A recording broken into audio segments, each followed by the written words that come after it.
Ready start. महोदय, हमारा ध्येय है वित्तीय स्थायित्व के साथ साथ विकास। हमारा दृढ़ निश्चय है कि हम अपनी अर्थव्यवस्था को महंगाई या मुद्रा प्रसार के कारण बिगड़ने न दें। लेकिन हमें देखना है कि महंगाई से हम इतना न डर जाएं कि ठीक तरह से सोचने समझने और सही कदम उठाने के काबिल न रहें। एक सही संतुलन तो स्थापित करना होगा। जितना छोटा हमारा लक्ष्य होगा उतनी ही कम हमारी उपलब्धि होगी। अगर हमारे प्रयास और प्राप्ति के लक्ष्य छोटे हुए तो शायद हम उन तक भी पूरी तरह से न पहुंच पाएं। लेकिन यदि हम जनता को विश्वास दिला सकें तो बड़े कार्यों में भी हमें उनका उत्साहपूर्वक सहयोग मिल सकेगा। हम आशा करते हैं कि अगले 10 वर्षों में हम उन्नति की ऐसी स्थिति पर पहुंच जाएंगे जहां हमारे विकास की आवश्यकताएं स्वयं पूरी होने लगेंगी। इसका यह मतलब हुआ कि हम अगले 10 वर्षों के बाद बिना नई विदेशी सहायता के लगातार अपने खेतों और कारखानों की पैदावार ऊंची कर सकेंगे, निर्यात बढ़ा सकेंगे, अपनी कार्य कुशलता और उत्पादन का स्तर ऊंचा कर सकेंगे, अपनी बढ़ती हुई अर्थव्यवस्था के लिए बहुत सा आवश्यक माल हम स्वयं बनाएंगे। जो माल हम नहीं बना सकेंगे या जो आर्थिक दृष्टि से बाहर से मंगाने से लाभदायक रहेगा, दूसरे देशों से मंगाया जाएगा। उसे उस विदेशी मुद्रा से खरीदेंगे जो बढ़ते हुए निर्यात से हमें प्राप्त होगी। तब स्वावलंबन का अर्थ आत्मनिर्भरता मात्र नहीं होगा, इसका नतीजा होगा स्वदेशी की वह भावना जिससे अपने देश में बना माल, अपने इंजीनियरों द्वारा तैयार किए गए कार्यक्रम, अपनी बनाई हुई मशीनें, अपने देश में बनाई नई विधियां उपलब्ध होंगी। तब अपने ही देश में तैयार हुए टेक्नीशियन और वैज्ञानिक न केवल इस महान कार्य में सर्वोपरि होंगे बल्कि उनको ऊंचा स्थान और प्रतिष्ठा प्राप्त होगी। इस सब का प्रारंभ हो चुका है, इसको और तेज करना है। हमें देखना है कि इन चुनौती भरे रचनात्मक कामों से मुंह मोड़कर हम अपनी शक्ति को तोड़फोड़ और हिंसा के विनाशक कार्यों में नष्ट न होने दें। हमें निर्माण करना है न कि विनाश।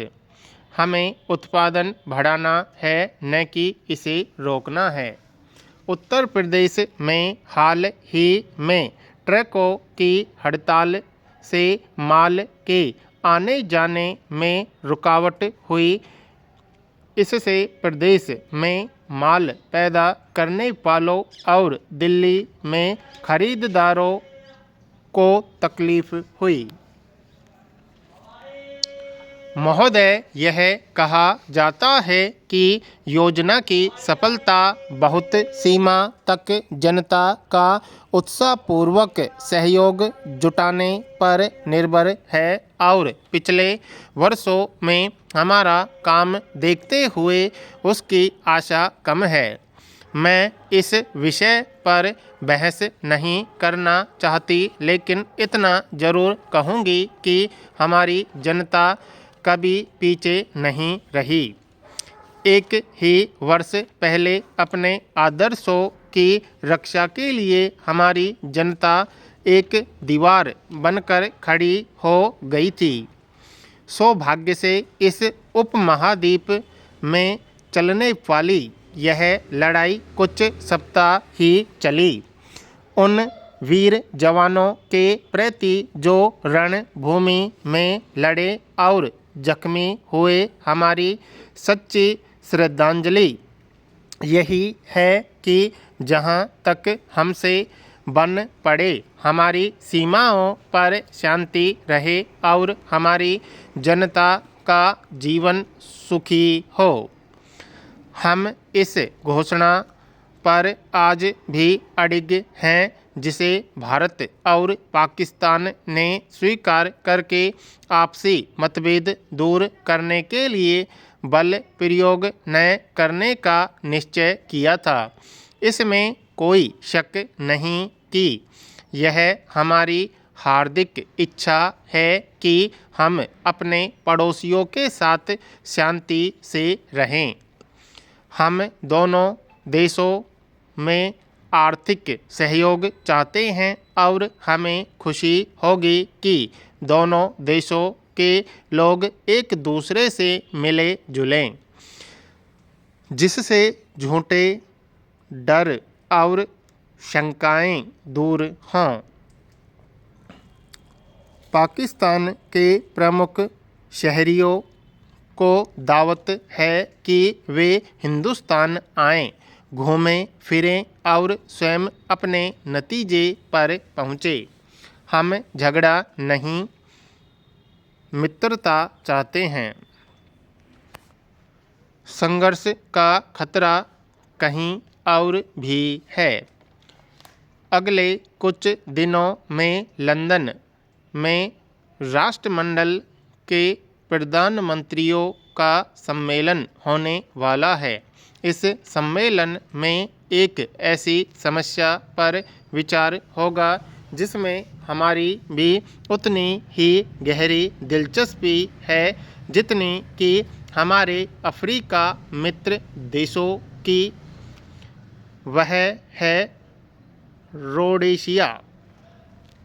रोडेशिया का प्रश्न और अंतर्राष्ट्रीय न्यायालय के दक्षिण पश्चिमी अफ्रीका पर हुए फैसले से संसार आंखें नहीं मूंद सकता। दक्षिण अफ्रीका में रंगभेद और उपनिवेशवाद की अति हो चुकी है। घृणा और हिंसा के भयंकर विस्फोट के पहले ही इस अत्याचार का खात्मा हो जाना चाहिए। इस मामले में ब्रिटेन और संयुक्त राष्ट्र संघ की एक विशेष जिम्मेदारी है। अब मैं देश की समस्याओं पर आती हूँ। लोग पूछते हैं कि क्या अवमूल्यन सफल रहा और उसके बाद सरकार क्या नए कदम उठा रही है। अजीब सवाल है यह। अवमूल्यन कोई जादू नहीं, यह तो एक उपाय है विकास के काम को आगे बढ़ाने और अपने पांवों पर खड़े होने के लिए। हमारा अगला महत्वपूर्ण कदम भावी योजना ही है।